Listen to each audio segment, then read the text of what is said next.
What does a production car speed record, a crappy British saloon, and a defunct rally series have to do with each other?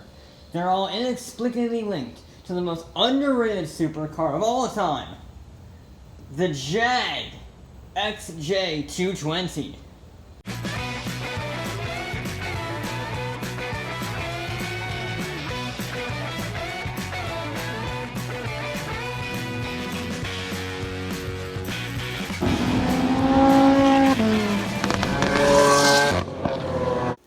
Before we can talk about the XJ220, we gotta talk about its spiritual predecessor, the XJR15. Now, it's the 1980s. Jaguar wants to go to Le Mans again. So they team up with the guys that made that crazy BTCC Volvo, Tom Walkinshaw Racing, TWR.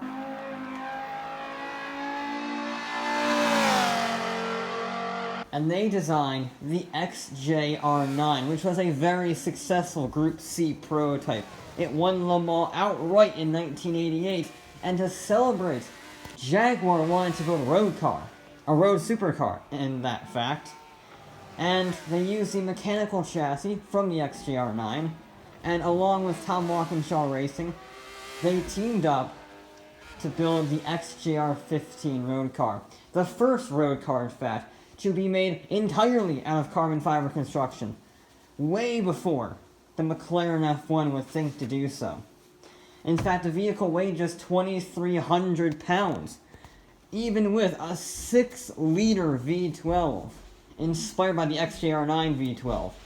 And that 6-liter V12 made 450 horsepower, which could propel the XJR15 to 0 to 60 in 3.9 seconds and a top speed of 191 miles an hour. And you would expect that, because it cost $1 million in 1990. And we also got a little bit of exclusivity with that price, because only 53 were ever produced. And of those 53, 5, at least. The numbers are a little bit iffy, the records don't really exist on it. 5 were converted into the XJR15 LM, which wasn't inspired by the XJR9. It was a rodeo version of the XJR9, 7-liter V12, making 710 horsepower at the minimum, with improved aerodynamics and bodywork, and a better cooling system, and no one knows anything else about the car because, again, the records don't exist. And now it's just the start of its racing heritage.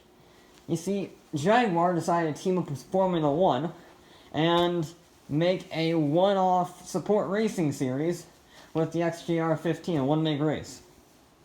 3 races were held, with 16 contestants, using XJR15s modified for racing, and a winner was chosen. He was given $1 million, and then the series never raced again. Okay. Now, granted, the XJR15 did influence racing later on, as the midsection of the chassis for the XJR15 was later used in the Nissan R390 Le Mans car.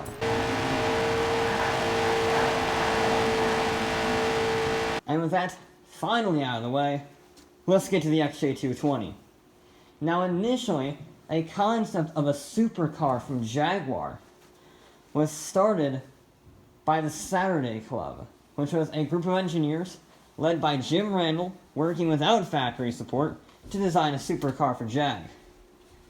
And they planned to make a Group B racing car using its lesser-known sister class, Group S, which is Group B's road racing, circuit racing, twin. That never existed because Group B folded, but we'll get to that later.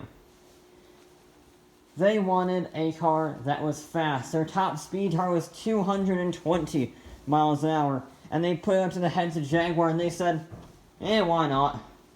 So they finally got factory approval, and then they started getting to work. They teamed up with the guys who made the Jensen FF, the first all-wheel drive system in a production car, to be used for the brand new all-wheel drive system in the JAAAG. And it would have, similar to the XJR15, a all-wheel drive V12. And then they ran into some problems. You see, they didn't really have the budget to do a full-scale concept prototype at that moment. So they couldn't design a body. So they had a wind tunnel test a 1/4 scale model and then literally just size it up from there. But despite that, the concept was released in 1988 to immense praise. 1,500 pre-orders were received on its debut. And you can imagine the horror on their faces when they saw the working production car a few years later. Side note, how did they get the name XJ220? Well, it's a lot simpler than you might think. The XJR9 was their Le Mans car, and their top speed total was 220 miles an hour. XJ220. I like the sound of that. And the name was born. Back to the story. Mike Morton, from Ford Escort Cause fame,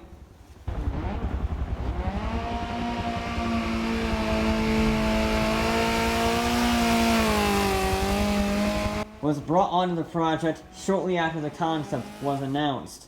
And he realized there were a few financial problems with the car. In order to sell it for a price that anyone could actually reasonably afford, even the millionaires, and still make some form of profit, they had to do some changes to the XJ220. For instance, that all-wheel drive system, let's just make that rear-wheel drive. That's far too complicated. Then, we have the engine. The V12 was thrown out, and they needed a new engine. Luckily, one of the companies that they owned, Austin Rover, was competing in the aforementioned Group B category with the MG Metro 6R4, which is a crazy lunatic V6 monster. But when Group B folded, Metro didn't need the engine anymore, so Jaguar took it, and put 2 turbos on it, and flew it in the XJ220. Then came the bodywork. The design was kept largely similar, if not a little bit simplified from the original model and concept, but the lights came from a Rover 200. Price cuts that they took wasn't exactly the most advanced interior ever made, and as you can expect, 80% of the buyers who pre-ordered the car canceled their orders because it was such a drastic difference from the actual result. Only 282 of the 1,500 were ever sold in the 2-year production run at a price of $600,000. Now, those people that canceled, they did miss out on a few things. First off, that twin-turbo V6 actually made more power than the V12, 550 horsepower, 475 torque, and it did 0 to 60 in 3.8 seconds. But we all know the all-important thing about the XJ220 is the top speed, and it did 217 miles an hour. So it really should have been called the XJ217. That doesn't have a very good ring to it. That, despite not being able to reach its projected top speed, that was still enough to secure the title as the world's fastest production car in 1992. And they held that record until 1992, when the Bugatti EV110 SS went 218 miles an hour. But a record they actually held for more than a few months was the Nürburgring lap record for a production car to be an impressive 7 minutes and 46 seconds. That's not terrible. That's not terrible. And then they had a few special editions. First, there was the Pininfarina, which is a one-off special with modified exterior and interior work, as well as a very unique paint job designed purely for the Sultan of Brunei.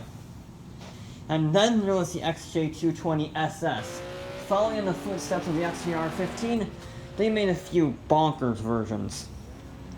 This was a road-going version of their XJ220 race car, which was also built by TWR. Had upgraded bodywork, a bigger wing, better suspension, and 680 horsepower. And they only made 6 of them. So yeah. Now, that aforementioned racing car was entered in the 1993 24 Hours of Le Mans in the new GT class, labeled the XJ220C. It won its class in 1993 before being disqualified for not running catalytic converters. Yay! But don't worry, they can appeal their decision, and Jaguar won its appeal, only to not get their points back because they appealed too late and the deadline expired. That's on them. And that would be the last supercar Jaguar would ever make. Until 2012, with the concept release of the CX-75! Now, this thing was a monster. It had a 1.6-liter turbocharged and supercharged inline 4, making 890 horsepower with a hybrid system engaged. The engine revved to 10,000 RPM. And it got fewer CO2 emissions than a Toyota Prius while doing it. The 0 to 60 time was less than 3 seconds. And, although they didn't make an official top speed, it was in excess of 200 miles an hour. And this is when Jaguar really took on the supercar industry, if they actually bothered to make the CX-75, which they canceled the project in 2012. God damn it. Now, why did they cancel the CX-75?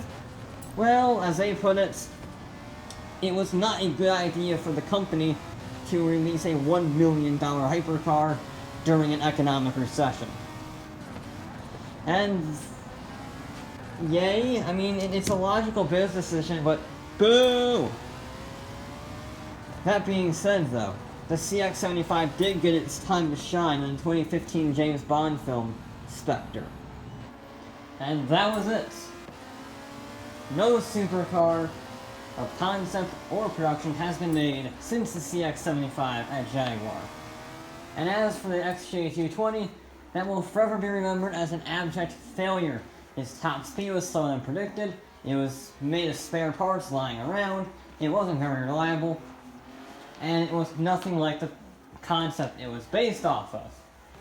But having a Nürburgring lap record, as well as being in contention for one of the fastest production cars ever made, and to this day, there's only a handful of cars in current production that are faster than the XJ220. So, in a way, it's one of the most amazing, misinterpreted, terrible vehicles to have ever graced the automotive industry.